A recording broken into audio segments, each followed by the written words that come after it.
Fact of the day. Fact of the day. Hello, hi, and welcome to Fact of the Day with me, Lotsu. So today's Fact of the Day is about twins.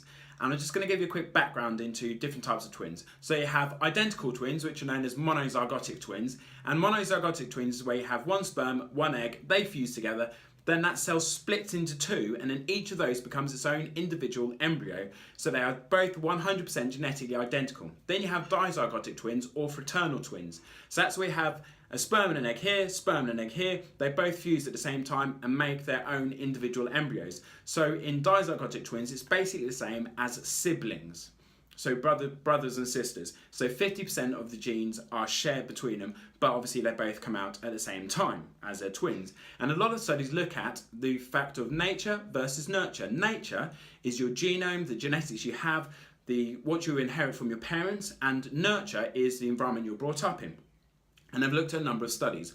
One is they looked at 4 German women, and these were quadruplets, and these were monozygotic quadruplets. So one sperm, one egg, split again, 4 cells, all genetically identical, each their own embryo, 4 identical women. And all 4 of these developed schizophrenia.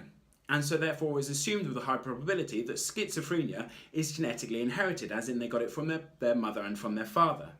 They also looked at the influence of the environment on twins and as they're being raised. So there are 2 identical twins, monozygotic identical twins. One was brought up in Nazi Germany as a Catholic, and one was brought up in Trinidad as a Jew.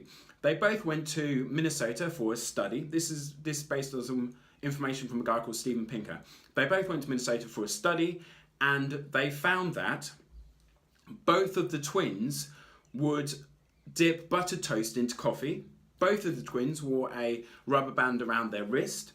Both of the twins, when they rocked up, they had a navy blue shirt with epaulets on. Both twins would flush the toilet before and after going to the toilet, and both twins liked to play a prank of sneezing in a lift to try and surprise people. And obviously, they both kept brought up in different environments, so a lot of this was said to be a high probability of being down to their genes.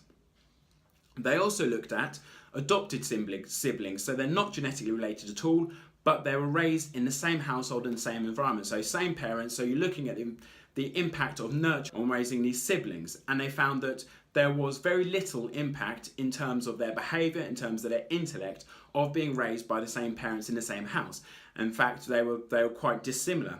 And again, this kind of supports the fact that it could be more due to genes rather than the environment.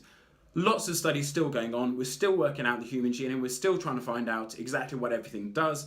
Obviously, we now know more about the genome and can predict with a high degree of accuracy the appearance of people. That's why if you know that you've got one monozygotic twin, identical twin, then who is short and is balding and is overweight, you know the other one will probably be the same, because there's a huge impact of genes on the development, on the appearance of organisms.